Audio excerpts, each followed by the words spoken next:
Have I mentioned how good I'm running right now?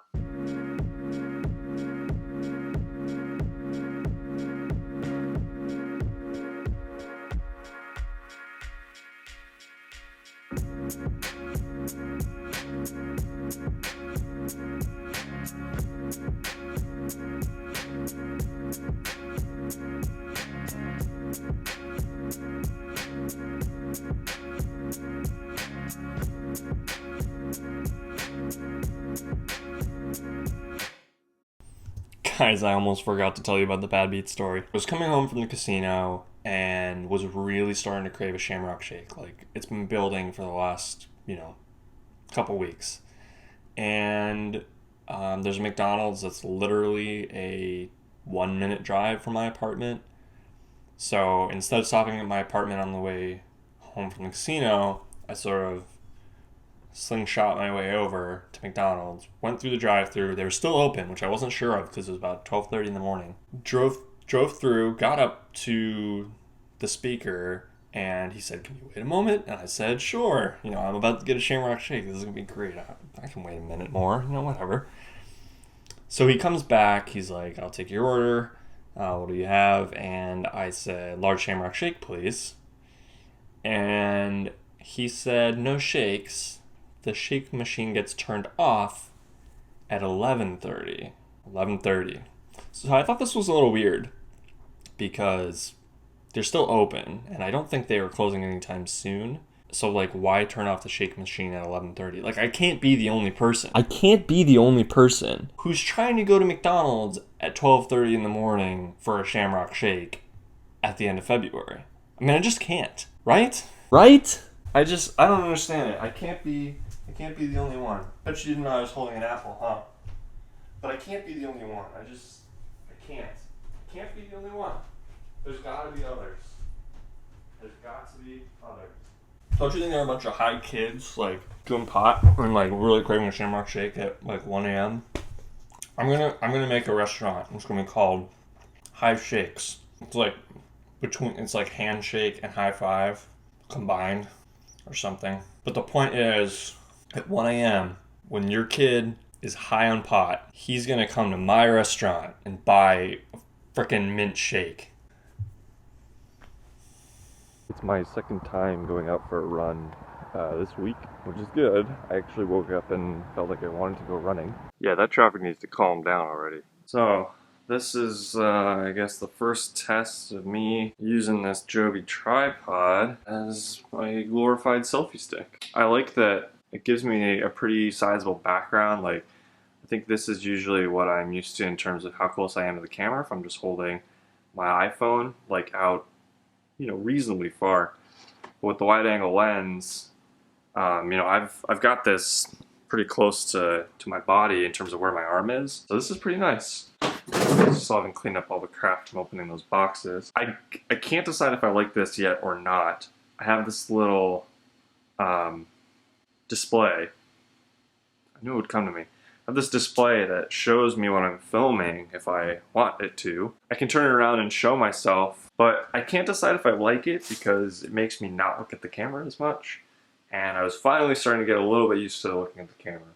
Now I imagine it's going to be one of those things where once I just get used to it, it'll be fine. I'll remind myself not to just look over there all the time. But right now it's really hard. It's you just have that human instinct to just look at what's moving, what's interesting, because I'm very interesting. But this is awesome. I can't get enough of it. There's something even going on, but I just want to film things. It's hard. It's a hard life. It's a hard life I'm living right now. Working from home, getting to spend half an hour setting up my camera and tripod, and just everything coming. Have I mentioned how good I'm running right now? Unreal. I should probably go get some lunch though. It's 2 p.m. I should eat. I was gonna clean up in here. I think I'm gonna go eat instead. What should I go eat? I have bagels here, but there's a mall with 20 restaurants in it. It's only a 5-minute drive away. I think we all know what's gonna happen. And I still didn't get my Shamrock shake from before. I'm not gonna eat McDonald's though. If I get a Shamrock shake, I cannot eat McDonald's too. I mean, it's gotta be something else. I have a feeling that Mickey's gonna want a Shamrock shake later today, so I'm not gonna get it after lunch. I'm still probably gonna go to the food court though. Mall of Columbia. Okay, let's go awkward vlog in public. Well, that's still a giant mess. So I think the hardest thing for me about vlogging in public is really just the social anxiety of, you know, people seeing what I'm doing and sort of judging it, which is totally stupid. Like, when you get right down to it, who cares what anybody thinks? And specifically, you know, who cares what people I don't know think? These aren't people in my life. They're not people who are important to me. And for the most part, they shouldn't really even be people that, you know, I have any attachment to. And I don't say that to be mean or narcissistic or anything like that. It's just that if I'm self-conscious, it shouldn't really be the biggest deal in the world. Hey, I think that's sort of just part of being human. I'm working on it. This is the first time I've taken out my new camera. I took it from my front door to my car. That's what I told myself I would do. The camera's going off now, but I'm going to try to pull out my phone later when I'm at the mall to get food, because that's a little bit less conspicuous and a little bit less weird. So I'm going to do that. See you in a little bit.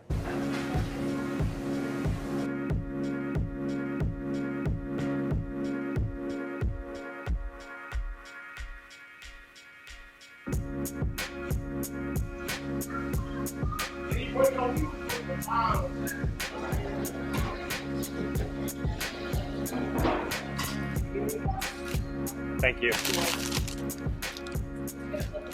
Super weird walking through the mall and talking to myself, but I figured I need to start somewhere. It's a little bit better because I feel like I need to look at the camera, so I pay a little bit less attention to people looking at me. A lot simpler with just my phone instead of a whole rig setup.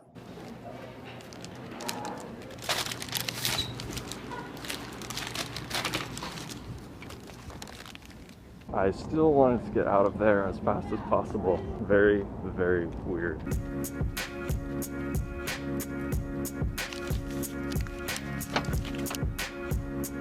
Well, that was still one of the weirdest things I've done in a while. I guess I've vlogged in public before, but it's pretty much just been with other people or for very, very short bursts. Not right next to anybody. Know exactly what I'm gonna say. And in the mall, even at 3 p.m. on a Monday, there's a decent amount of people around, so my heart rate is up a little bit. I feel like I need to go jog somewhere. Instead, I'm gonna drive home, try to get used to the feeling. Let's go. All right, I guess my reward, eating this lunch that I was gonna eat regardless. By the way, you might think it's super weird that I left this on the floor, but it's because it gets all greasy and my car's still pretty new. I don't really want grease all over the passenger seat. Stupid door. Alright, I'm gonna eat this here food. I'm gonna watch some TV, also a reward, and go back to work.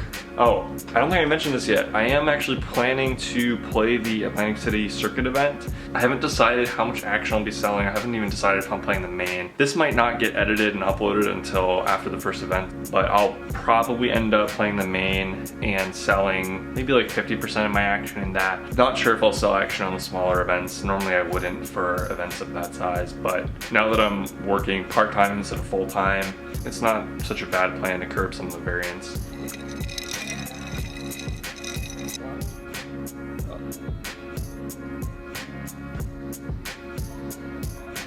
So much self-control.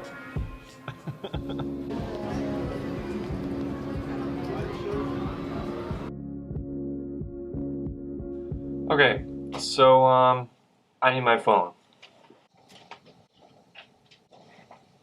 I'm currently at Borgata, but right now I just want to go over some hands that I played a while ago that are going to be in this episode of the vlog, so that it kind of makes sense. But I am hoping to get out the World Series of Poker circuit vlog soon after the circuit ends. I don't know how many hands I'll go over, but I'll try to just give a quick recap of the tournaments that I played. Maryland Live. It looks like we are playing 1-2. No.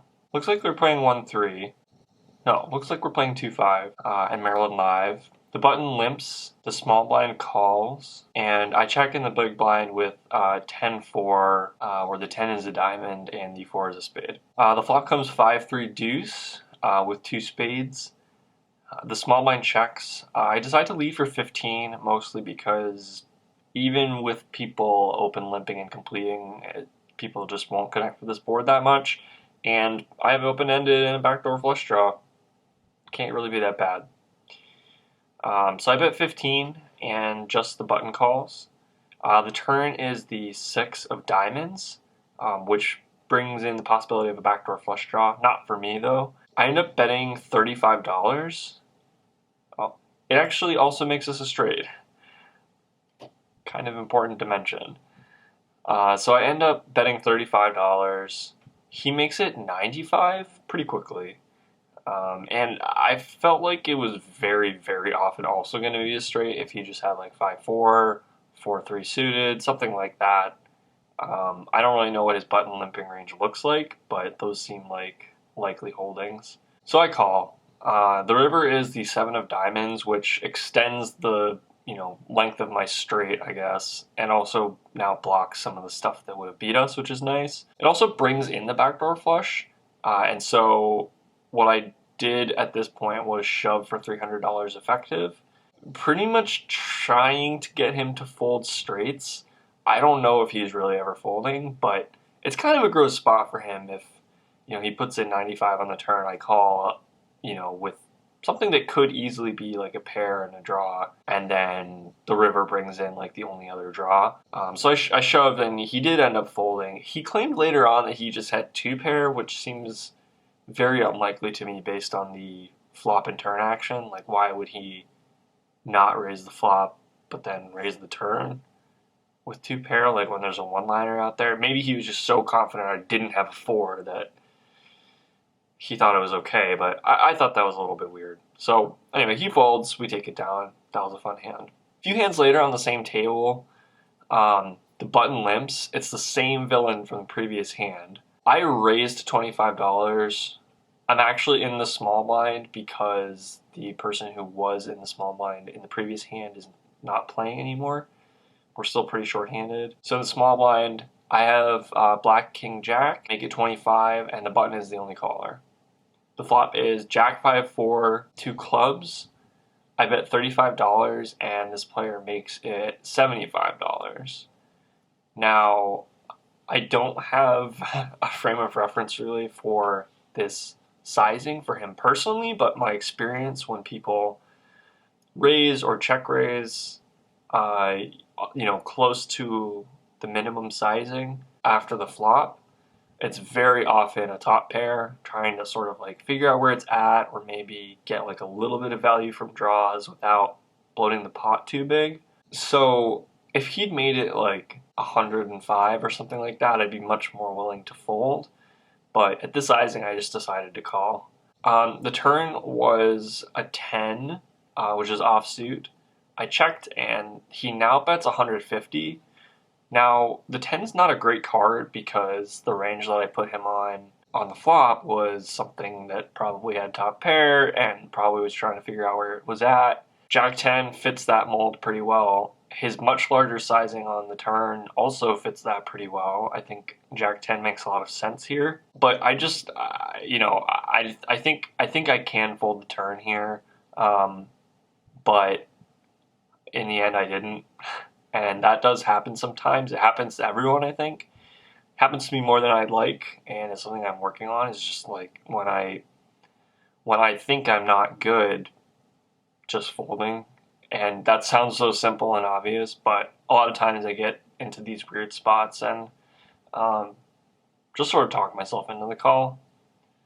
So I ended up calling. The river was a jack, and I checked, and the villain shoved for $330. At this point, our hand improves to trips in an absolute sense, but relatively speaking, like, it's not that different from the turn because The only hands we really beat are the same hands that we beat before, and we're losing to the same hands as well. Now, it is a little bit trickier than that because once we pick up trips, it actually becomes less likely that he can have something like a boat because we're blocking. Well, the river basically blocks some of the combinations that we think he could have had on the turn. I decide to call basically because I'm almost at the top of my range, and on the off chance that he can like have queen jack here. You know, there's always kind of that spaz factor in live poker where people can just kind of wig out and do something really random. So I did end up calling, and he had pocket fours for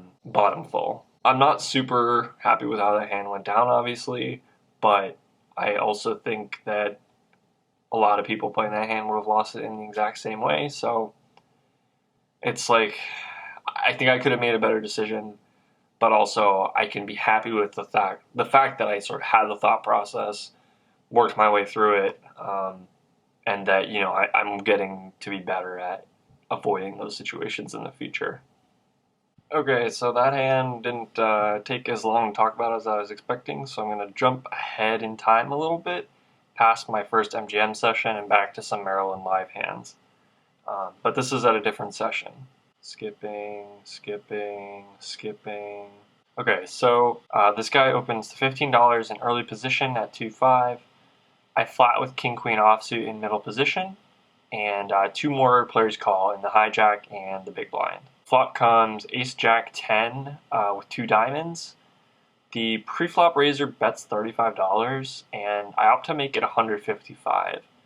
Now, this is pretty big sizing, but I pretty much opted for it because the 35 is already fairly small compared to the size of the pot, and because we were pretty deep. I think we had about 1,000 behind, and I just wanted to ship some more money in if I could. At this point, I lost my notes here. So the hijack ends up tanking like a really long time, probably 2 or 3 minutes.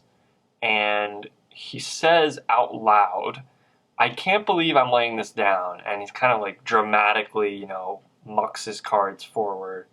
And non-intentionally, but still because of how he did it, one of the corners of the cards catches on the felt and it flips both face up. He had ace-10 offsuit on the ace-jack-10 board. It ends up folding around after this, and I mean, what can I say? It's not, you know, really his fault, but by the same token, he was very non-apologetic about his hand being exposed.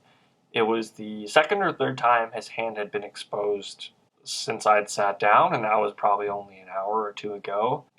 I think the thing that bothered me about it was not so much that he didn't apologize or that it happened in the first place, but he seemed to be under the impression that it didn't matter. He said something to the effect of, "Well, but everybody folded." You know, I was like, nobody was calling anyway. And it's like, well, but you just showed two cards that completely affect the ranges in play here. I mean, that kind of player isn't necessarily thinking of the word blockers, but everyone sitting down at that table knows when an ace is gone and a 10 is gone, there's kind of a lot of hands that I suddenly either can't have or are much less likely. To just sort of, you know, play it off as not being a big deal, not affecting the action, I think that's all a load of crap, and that kind of, you know, was frustrating for me. Obviously, I won kind of the minimum in the hand, and it wasn't necessarily because of his action, but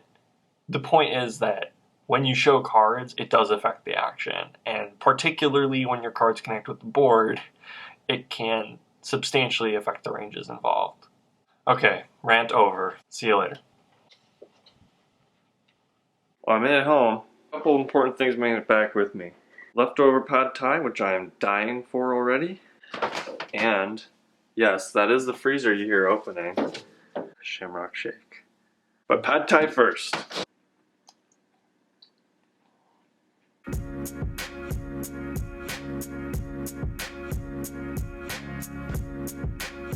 So, if you like this video, please hit the thumbs up button, the subscribe